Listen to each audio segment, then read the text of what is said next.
In this tutorial, I'm going to show you how to paint this beautiful tropical leaf in gouache. This is the photo reference that I'm going to use. I took this photo whilst traveling in Colombia last year. I'm also going to show you the materials that I'm going to use, so if you want to paint this leaf with me, get them ready. I will use a 300 grams watercolor paper, but you can use also a mixed media one. Just make sure that it's thick so that it doesn't buckle under the water. I will use a 2H pencil to make my drawing, but you can use an HB as well. Just make sure to draw softly to avoid leaving any marks on your paper. I will use this green that I prepared for a Skillshare class using primary blue and primary yellow. This brand is called Talents and it's meant to be for students or beginners. I got a pack with 5 primary colors, which forced me to prepare my green. Learning how to mix your colors will take your art skills to the next level. You can also use a ready-made green to paint your leaf and it will be absolutely fine. I have this primary green, which is a Winsor & Newton one. I'm also going to use this yellow, which is primary yellow, and white to prepare a lighter green. To paint my leaf, I'm going to use 2 round brushes, a larger one, number 6, and a thinner one. I forgot to show in here, but I'm going to use a flat brush, which is a medium one. A glass of water, absorbent paper, you can use a napkin as well. I'm going to change this brush for a cleaner one. For a palette, you can use a plastic one or a ceramic plate. Just so you know, gouache might leave some stains on palettes. If you're going to use a plate, maybe grab one that you don't care too much about. Let's start by drawing our leaf with the pencil. I'm going to leave the photo on the top right of the screen so that you can see it and have it as a reference. I like to start by making a couple of marks on my paper, leaving a similar distance on the top and the bottom to ensure that my leaf is centered. You can either follow this or start directly by drawing an oval and then splitting it into 2 parts. I will create a second line in the middle for the central vein to be thicker. I usually don't make detailed drawings when painting in gouache. This medium is opaque, so all the marks will be erased when painting the first layer. But in this case, I want to analyze the shapes of the inner pattern beforehand so I can feel more comfortable when it comes to painting it. As you can see, this leaf has some lateral marks on each side. There are thicker lines which are much lighter than the background. And in between there are some shorter ones which end somewhere in between the border and the central vein. All these lines start low in the central vein and then they end up higher at the border. The image should only work as a reference unless you want to do a hyper-realistic painting. If you analyze the concepts, then you can play around with them and make your own interpretation of the leaf. I had prepared this green for my Skillshare class, Tropical Leaves in Gouache, Master Your Drawing and Painting Skills. There's a lesson where I explain how to make a wide variety of green only using primary colors. I am a big fan of mixing my own colors, and having some color theory knowledge can bring your skills up to a whole new level. There's not only one way of using gouache. You can use it in a similar way to watercolor or make it completely opaque by adding some white to it. Also, there are different ways in which you can use your brush to achieve different textures and visual outcomes. If you're curious to hear more, I will leave a link to my class in the description of this video. You can prepare your own green or use a ready-made one. Whatever you prefer is fine. I will start by adding some green to my palette and add some water to make it thinner. Not too much, as I don't want it to become transparent. It's always better to add the first layers with a thinner mix and thicken the gouache as you paint the top ones. The consistency of this paint right now feels like melted butter.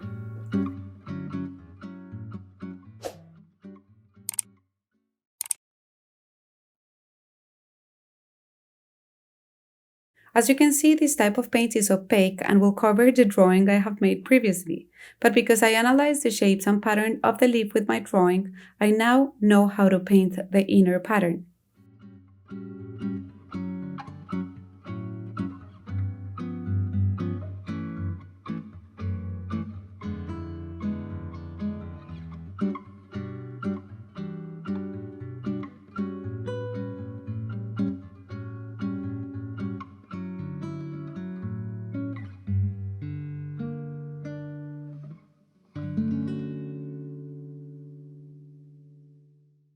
Once you finish with this layer, let your leaf dry.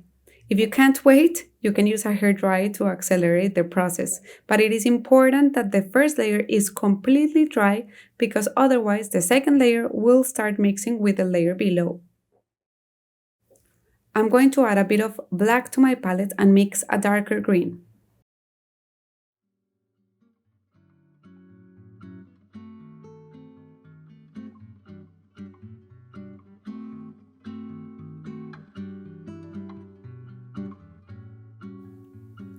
With a thinner round brush, I will start drawing some fine curvy lines on both sides of the leaf, making sure that they're lower near the center and higher at the border. This will give me a first layer of texture and depth.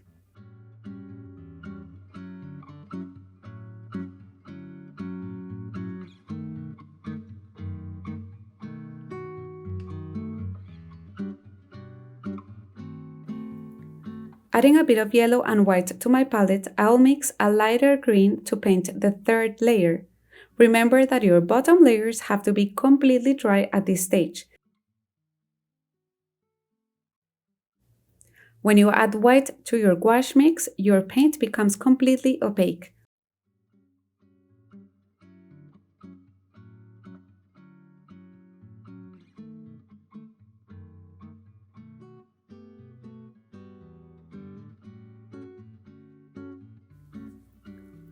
Using a flat brush, I will start painting some lateral lines. At this point, I'm not using the reference, as I prefer to paint from memory and interpret the shapes that I previously drew with my pencil. I know that they're lower in the center and higher towards the border of the leaf.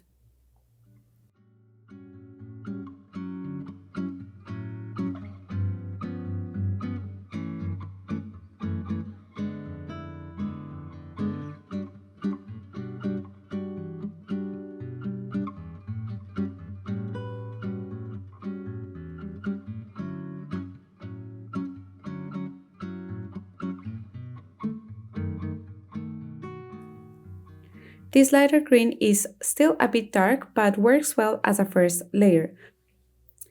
Once it has dried, I will apply a second one and you'll see how it gains contrast and brightness.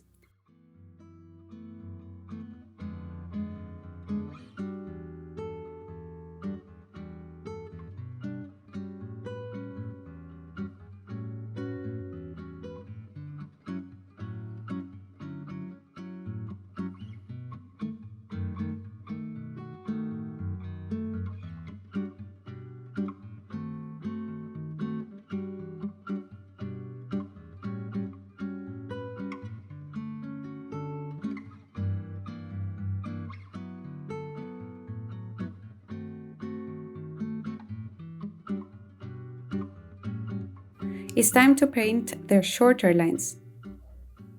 I'm not really sure how to do this, but I will just start and see how it goes. I'm not sure about why I started painting the border as I don't really like the result, but since gouache is opaque, it doesn't matter. I will fix it later.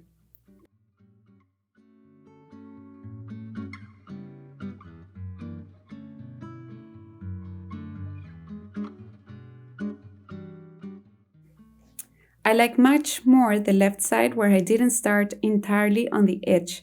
It is normal to discover what works and what doesn't as we paint. After painting for a while, I realized that there are some easier ways of doing things, or that I like more certain results. And that is why it's so important to paint often. Only by doing so you can discover what you like and ultimately develop your style.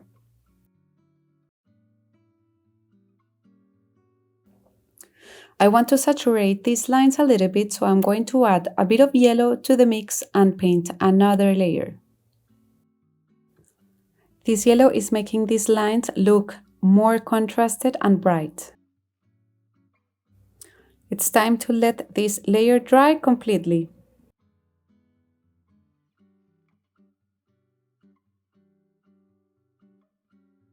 I want to give a bit of depth and contrast to this inner pattern, so I'll mix a darker green and paint some shadows. At this point, my mix feels very thick and I am using the dry brush technique.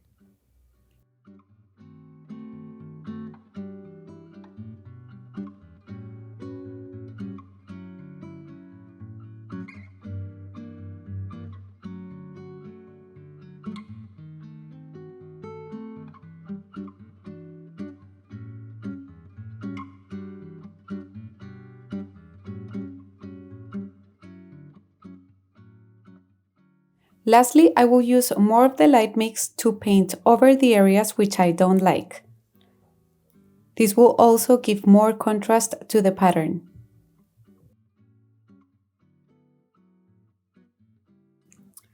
This leaf painting is almost finished, but I'm going to take my time to polish it. I'm going to use the lighter and the darker mix to fix certain areas which aren't well defined or the ones that I'm not very happy with.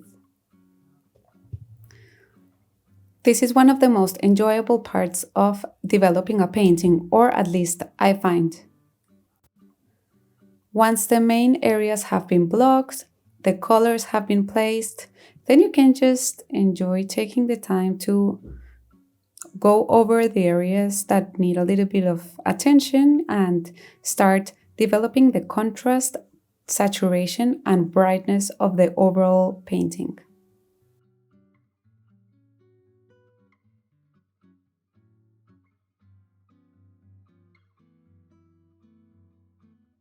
Can you tell that I'm a little bit of a perfectionist? One of the things that I find really difficult when painting is knowing when to stop. Okay, final detail. I'm going to grab the darker green and draw a very thin line on each side of the central vein so that it gains volume.